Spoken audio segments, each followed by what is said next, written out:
Assalamualaikum warahmatullahi wabarakatuh.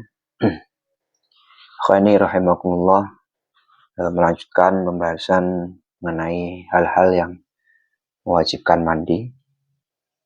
Kemarin kita sudah bahas 3, itu dialami oleh laki-laki dan perempuan. Sedangkan kita akan membahas tentang 3 lagi yang khusus dialami oleh wanita. Sebelumnya, mari kita kirim Fatihah pada para masyayikh dan musannif. Semoga kita semuanya mendapatkan kemanfaatan ilmu, keberkahan, amin ya rabbal alamin. Ila hadratin Nabi Mustafa Muhammadin sallallahu alaihi wasallam wa ala alihi wa ashabihi wa azwajihi wa dzurriyyatil kiram ajma'in. Ila hadratil jamil masyayikhina wa limasyayikhina masyayikhina wa sallallahu hadratil syekh dan mama syekh Musbir wa alimatihi wa kiram. Wa khususan hadratil musannif hadal kitab Syekh Muhammad Nawaf bin Umar Al-Jabi wa khususan hadal Syekh Ahmad bin Qasim, Syekh Muhammad bin Qasim Al-Ghazi wa Syekh Ahmad bin Husain Al-Asbahan rahimahumullahu ta'ala. Nafa'ana wa nafa'ani min ulumihim wa barakatihim al-Fatiha. Bismillahirrahmanirrahim. Alhamdulillahi rabbil alamin. Ar-Rahmanir Rahim. Maliki yaumiddin. Iyyaka na'budu wa iyyaka nasta'in. Ihdinas siratal mustaqim. Siratal ladzina an'amta 'alaihim ghairil maghdubi 'alaihim waladdallin. Wa salasatun takhtassu biha an-nisa'u wa hiya al-haidu ad-damu ay ad-damu al-khariju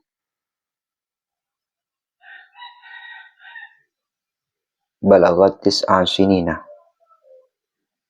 Yang pertama, yang terkhusus menjadi hal yang mewajibkan mandi, ya, yang dialami oleh wanita adalah haid.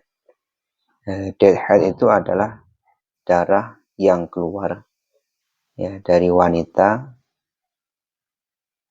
yang telah mencapai umur 9 tahun. Qamariyatan takribiyah. Di umurnya wanita ini 9 tahun kira-kira secara hitungan bulan Qamariyah. Jadi yang dipakai bukan bulan Masehi, ya, tapi bulan Qamariyah. Nah, Muharram, Safar, Rabiul Awal, Rabiul Tsani, itu yang dipakai bulan-bulan itu.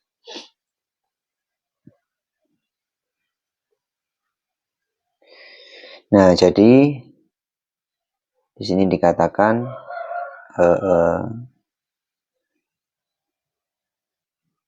fal mujibu lil ghusli nafsul haid. Jadi ketika wanita itu haid, maka haid itulah yang menjadikan wanita tersebut harus mandi, gitu.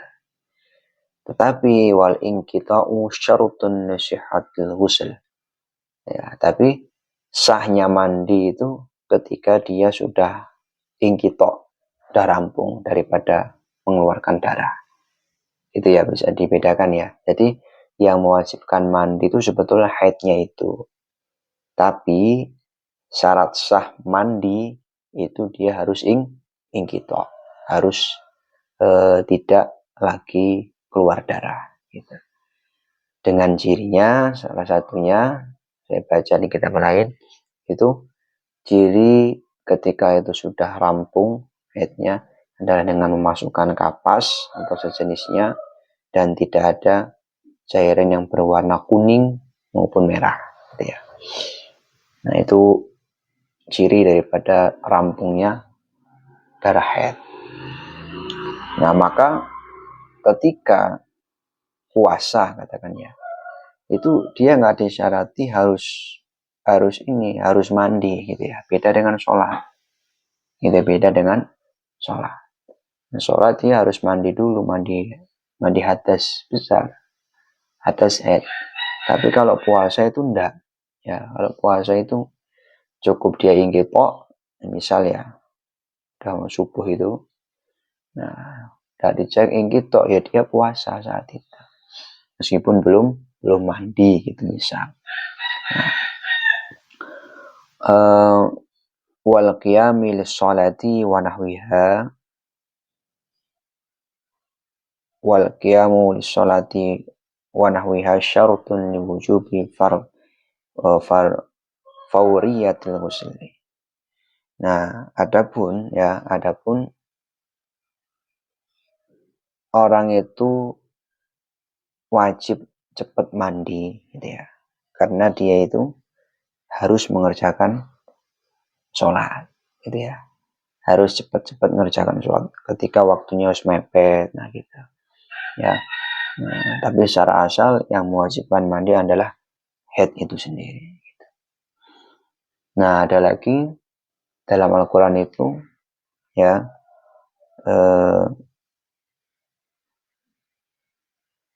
jangan dekati wanitamu ketika masih dalam keadaan haid hatta yadhurna, sehingga mereka itu suci. Nah, ini maksudnya gini. Jadi wanita tersebut ya itu mandinya itu wajib karena seorang wanita itu harus siap untuk melayani suaminya. Nah, bisa melayani itu harus dalam keadaan suci. Gitu. Bukan semata-mata terus wajib mandi itu enggak, ada alasan dulu. Gitu.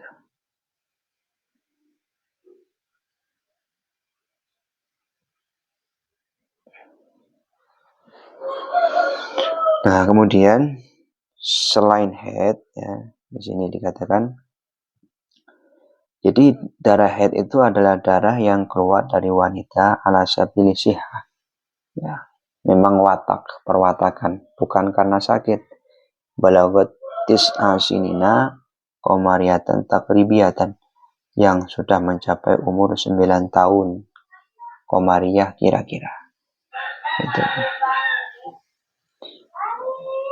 Wan nifasu wa wadamu al khariju aqbal wiladati bihaythu yakunu qabla 15 yawman minha. Nah, jadi yang dinamakan nifas ya adalah darah yang keluar setelah rampung melahirkan. Ya. Nah, kiranya antara cara melahirkan selahiran dengan nifas itu kurang dari 15 hari. Jadi kalau masih dalam jangka lahiran misal, nah terus antara lahiran dengan keluar darah nifas ini masih dalam kurun 15 hari, itu dikatakan darah nifas. Gitu ya. Tapi kalau misal kok lewat dari situ, artinya habis lahiran kok nggak haid, nggak keluar darah, nggak ada nifas, ya. Nah, ini bukan darah yang keluar kebarengan dengan anak ya. Barengan dengan anak itu bukan darah nifas ya. Itu darah fasad statusnya. Ya, darah fasad. Jadi nifas itu keluar setelah betul-betul anak ini keluar, nah, baru keluarlah darah nifas. Nah, itu selama masih dalam kurun 15 hari ya, antara lahiran dengan keluar darah itu dikatakan darah nifas. Tapi kalau sampai melebihi 15 hari, misal udah lahirin terus nggak ada yang keluar lagi nih darah, sampai 15 hari belum ada, nah, masuk ke 17 atau 16 hari itu ada, nah itu namanya darah haid ya, darah haid. Jadi wanita ini dihukumi tidak punya nifas gitu. Nah, itu ya. Amin sama lau nawat an nufasau rafahadah syai'at kafat an-niyatu ya, walau amdan. Maka ketika dalam keadaan seperti ini, ketika wanita tadi niatnya ngilangin hadas haid misalnya, dia cukup saja, emang kenyataannya emang haid ya kalau seperti itu.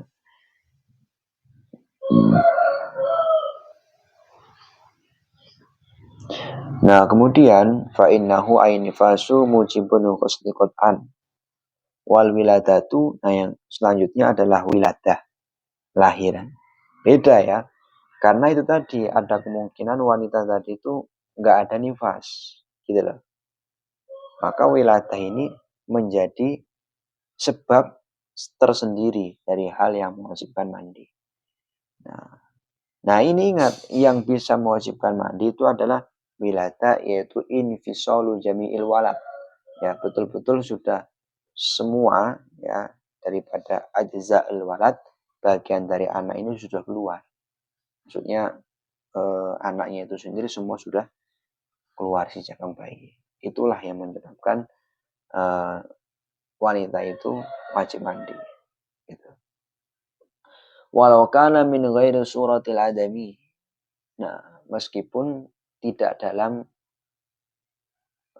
rupa manusia, ya, haitsu ulima anahu aslun adamiyun. Jelas di situ ya asalnya adami, artinya emang bapak emaknya ini manusia gitu, maksudnya cukup itu. Nah, pas lahir kok bukan, nggak berupa manusia. Jadi meskipun seperti itu tetap itu hal yang mewajibkan mandi. Tapi tadi harus jami'ul walad. Ya, jadi kalau misal belum gitu ya, katakanlah nih udah keluar kan baru setengah, misal masuk lagi. Ya, ini nggak mewajibkan mandi. Tapi itu hanya mewajibkan wudhu gitu. Ya, kalau pas mau sholat segala macam. Jadi kalau misal pas belum sempurna keluarnya, kok masuk lagi gitu. Atau mungkin, naudzubillah, keluar tapi nggak sempurna gitu ya. Apanya dulu bisa keluar. Nah, itu hanya mewajibkan mandi. Gitu. Terus dia wajibkan wudhu, wajibkan wudhu. Ya, nggak wajib mandi. Wajib mandi kalau udah betul-betul udah semua keluar dari anak ini baru wajib mandi. Wa yajibu al-ghuslu ala man waladat min ghairi tariqi al-mu'tad li thubuti ummiyatil waladi bihi. Wajib juga mandi ketika seorang wanita itu melahirkan ya bukan di jalan yang biasa. Sekarang tuh ada sesar, itu wajib mandi. Harus mandi. Ya, tetap harus mandi. Nah ya, hakikatnya kan tetap ya anak itu intinya lahir itu menjadi sebab seseorang itu mewajibkan atau wajib mandi. Al-mas'ubatu bil balal mujibatul lil ghusli qat'an bila khilaf. Ya. Baik di situ lahirannya itu dibarengi dengan basah-basah. Balal itu maksudnya baqiyatul mani alladzi in aqada minhu al-walad. Jadi mas'ubah itu sebetulnya mani, sisa mani.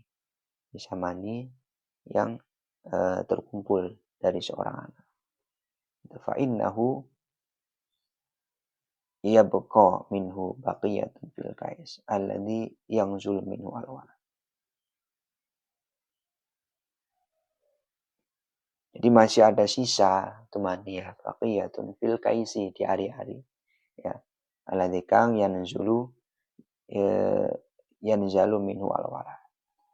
Yang anak itu kan turun ya bersama dengan hari-hari turunnya. Dan di situ biasanya ada balal. Balal itu sebetulnya mani. Mani. Wahadil jumlah ya wal mujaradatu. Adapun juga selain itu ada juga lahiran ya yang tidak disertai dengan balal ataupun basah-basah. Ya. Dalam kitab lain disebutkan rata-rata terjadi orang Kurdi ya. Orang Kurdi ya. Kayak orang-orang di sebagian daerah Turki segala macam. Itu seringnya dia itu lahirannya tidak dalam keadaan basah. Dikering. Wal mujaradatu 'anil balal mujibatul ghusl, tapi juga sama mewajibkan mandi. Annal walada maniyun munaqid. Ya, karena anak itu kan adalah ibaratnya sperma yang terkumpul ya, yang menjadi lebih sempurna. Tapi aslunya adalah sperma. Nah, maka wa idza waladat as-shaimatu waladan jafan fa innaha tafturu. tuftiru. Jadi seorang wanita kalau melahirkan anak meskipun ya tidak ada ini, tidak ada basah-basahnya, basah-basah kan tadi mani kan gitu ya. Ini nggak ada ini, tetap di situ puasanya batal. Ya karena tadi anak itu adalah maniun munakib, mani yang terikat, tersusun. Jadi meskipun kok keluarnya anak itu nggak ada bahasa-bahasanya, artinya nggak ada mani yang membersamai, gitu kan. Bahasa itu mani yang membersamai tadi, yang ada di hari-hari itu tetap dikatakan wajib. Maksudnya buka puasanya itu batal. Nah, wa aksaru ma takunu al-wilada bila balalin fi nisa'il aqrad. Ya. Jadi banyak-banyaknya wanita yang melahirkan tanpa ada balal, ada basa-basa, barengi dengan basa-basa, itu wanita-wanita kurdi. Wa yajri al-khilafu fi ilqa'il alaqah, fi ilqa'il alaqati wal madghati bila balal. Nah, di sini ada khilafiyah ketika di situ keguguran. Tapi kalau dalam kitab lain ya misal itu darah kempel, ya darah yang menggumpal, daging yang menggumpal, ya itu juga hal yang mewajibkan mandi gitu. Karena hakikatnya cuma sama. Itu juga aslunya adalah maniul munakib, mani juga gitu. Nah, tapi ini harus ya dalam kitab Bejuri itu ya harus ada diagnosa dokter yang memang mengatakan ini adalah keguguran. Maksudnya memang eh, hamil gitu ya. Jangan sampai masih masih masih belum jelas, masih samar. Ini darah apa misalnya itu belum boleh. Jadi kalau sudah ada diagnosa perawat atau dokter yang mengatakan memang itu adalah dari kehamilan gitu kan, yang gugur, maka itu cukup menjadi penyebab dia wajib mandi. Oke, mungkin cukup itu. Semoga bisa manfaat. Walafu minkum. Wassalamualaikum warahmatullahi wabarakatuh.